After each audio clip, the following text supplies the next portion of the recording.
Ajinomoto, food colour, palm oil இது 3ம் இல்லாத ஒரு பிரியாணி தான் இன்றைக்கி வந்து மக்கள் விரும்புகிறாங்க.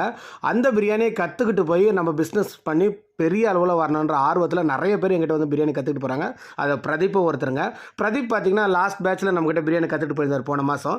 இன்றைக்கி பார்த்திங்கன்னா அவருக்கு பெங்களூரில் ஷாப் வந்து ஓப்பன் பண்ணிட்டாருங்க. இங்கே பாருங்கள், இந்த மாதிரி இந்த கியாஸ்க் செட்டப்பில் தான் அவர் இந்த ஷாப்பை ஓப்பன் பண்ணிக்கிறார். இதுக்கே அவர் ரொம்ப கஷ்டப்பட்டு தான் இந்த ஷாப்பை ஓப்பன் பண்ணார். எனக்கு பர்சனலாகவே தெரியும். இவர் கஷ்டப்படுறாரு, அதனால் நீங்கள் சப்போர்ட் பண்ணுங்கள் அப்படின்னா நான் அதை கேட்கவே இல்லை. பிரியாணி வந்து அவ்வளோ தரமாக கண்டதையும் போட்டு காசு ஆக்கணுங்கிற எண்ணம் இல்லாமல் அது வந்து நல்லபடியாக செய்யணுங்கிறனால தான் அவர் அவ்வளோ தூரத்துலேருந்து வந்து இங்கே வந்து கற்றுக்கிட்டு போய் இந்த பிரியாணி பிஸ்னஸை ஸ்டார்ட் பண்ணியிருக்காரு. என்னால் முடிஞ்ச அளவுக்கு நான் பர்சனலாக அவருக்கு நல்லாவே ட்ரெயின் பண்ணியிருக்கேன். அவுட்புட்டுமே ரொம்ப நல்லா வந்திருக்கு. நான் ஃபோட்டோஸும் பார்த்தேங்க.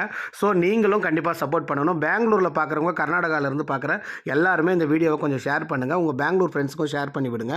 இந்த மாதிரி முன்னுக்கு வரணும்னு நினைக்கிற இளைஞர்களை ஊக்குவிக்கிற வகையில் நீங்களுமே வந்து இந்த வீடியோவை ஷேர் பண்ணிங்கன்னா அவங்க கண்டிப்பாக வந்து முன்னுக்கு வருவாங்க. அவர் நல்லா வந்தார்னா எனக்கு ரொம்ப சந்தோஷம். அதே போல் நீங்களும் சந்தோஷப்படுவீங்க, நம்ம சப்ஸ்கிரைபர்ஸும் சந்தோஷப்படுவீங்கன்னு நான் நம்புகிறேங்க. கடை எங்கே லொக்கேட் ஆயிருக்குன்னா Indian post office, Koramangala 6th பிளாக்குங்க. அந்த இடத்துல லொக்கேட் ஆயிருக்கு.